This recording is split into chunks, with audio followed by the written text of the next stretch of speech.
Unity Health Harris Medical Center in downtown Newport. Dr. Karen Jones joins us, and we're behind the mask. We're behind the John 3:17 mask. I love your mask. Thank you. I love John 3:17. So we are here to talk about, we're going to talk a little bit about COVID-19, and we're going to talk a little bit about some of not only the problems that everybody knows that it has caused, but Doc, there are some issues that are coming to the forefront now that we need to discuss that are a direct and indirect result of COVID-15, where people are losing their lives, and it's something that we really probably didn't take into consideration early on. But let's just get right after it. Tell us what's going on as far as the information and the studies that you've been doing and the research that you've done. Okay, now it's research that I've read. I haven't done any of the studies, so be clear on that. Okay.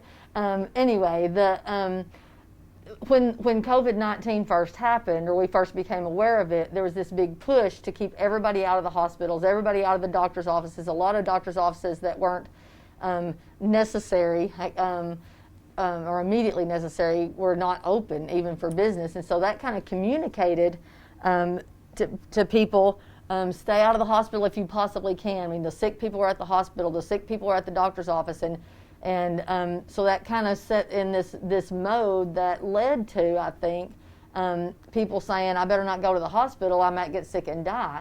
Well, some people are going to get sick and die if they don't go to the hospital. So if you have a heart attack, you need to go to the hospital, COVID-19 or not. So there was actually a little bit of information in the medical literature that there's an increase in number of deaths from things like heart attacks, or people not taking care of their diabetes, or not going to get refills on their blood pressure medicine.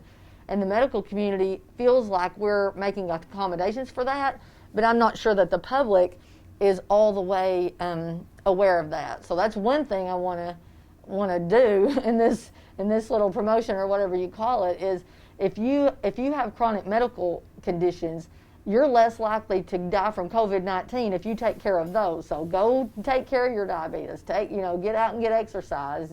Quit smoking. Take care of your high blood pressure. Take your medicine. And so now the doctor's offices are open, and the hospitals doing a lot more procedures and kind of getting back to normal-ish. Not normal at all, but anyway, I think that kind of fear and that information led to people dying from things they wouldn't have to. Well, you've seen on the news and in magazines and you see a lot of things on Facebook that you don't know whether it's right or wrong, but I mean, you can really see. There you go.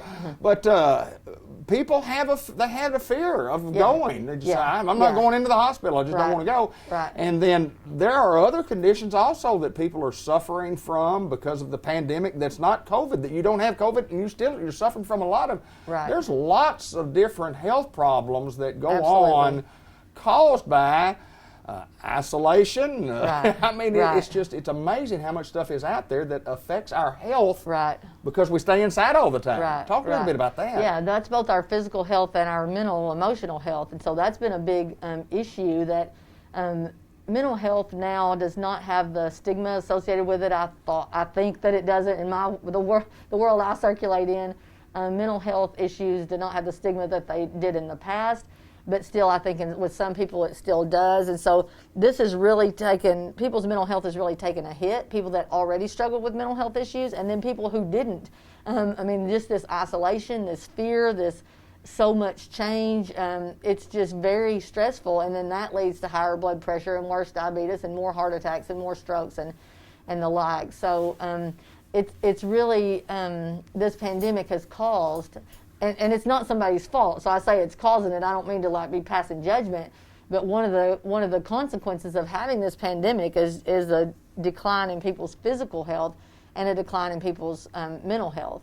I will say I have seen lots of people out walking and riding bicycles and getting exercise, and so I think that's one good thing health-wise that's going to come from this pandemic, is that people are learning, they're experiencing the benefits of getting outside and exercising and all that, and that's going to help their mental health, their emotional health, their physical health, they're just going to feel better and be better. Well, the gist of our program today is to come see your doctor, come to the hospital if you need to see your doctor, or come to the hospital. Right. We want you to do that. Yeah.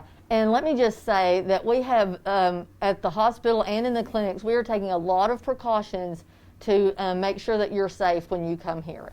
So as of last time I looked, which was yesterday evening, and I don't think there's been a new report out since then, we've had 4 cases of COVID-19 in Jackson County, one of which is recovered. So in this whole county, there are 3 cases, and they are not in the hospital here.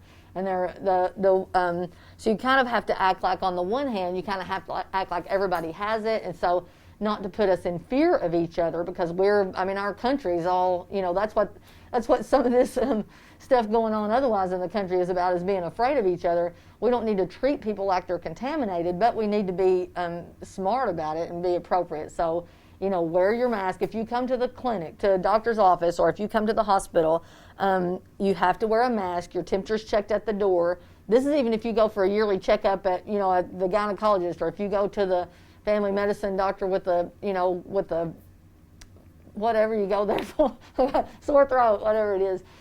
You get your temperature checked at the door. You get have to pass a screening questionnaire. You have to use hand sanitizer. You have to wear a mask. If you don't have one will be provided. Visitors are not allowed, just because we want to cut down on traffic.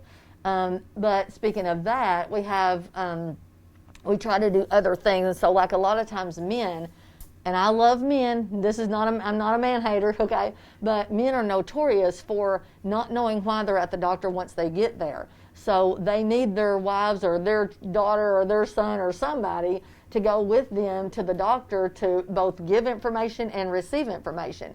Well, now nobody can go with you to the doctor's office, so what can you do? Well, one thing you can do is you can have whoever your person is that helps you with that can be on the phone with you, or the doctor doesn't mind, especially in these times, to call that person on the phone while you're in the office, or have them on FaceTime, and they can just be present for that. And I don't know that everybody does that. I know that that's what I do, and I feel like that would be something that you could ask for. So if you're like, well, I'm not going to the doctor until my wife can go with me, or I'm not going to my doctor until so-and-so can come with me, you can ask for permission, and usually that would be granted for that person to be with you virtually. So that's... Well, that's good information to have, and we want everybody to know that at Unity Health Harris Medical Center, we are, your community, health center, and we certainly, if you need our services, we want you to come. We don't want you to not come if you get sick. So. Absolutely, and we'll do everything we can to keep you safe, our employees safe, the community safe, and we're doing everything we can every day. We just do so much disinfecting and cleaning and all that, so our hat's off to the people that clean the hospital. Their job is really increased. Yes. So anyway, just still take care of yourself, and we'll do our best to do our part to help keep you safe while you're doing that. Dr. Karen Jones at Unity Health Harris Medical Center in Newport, and that's good information.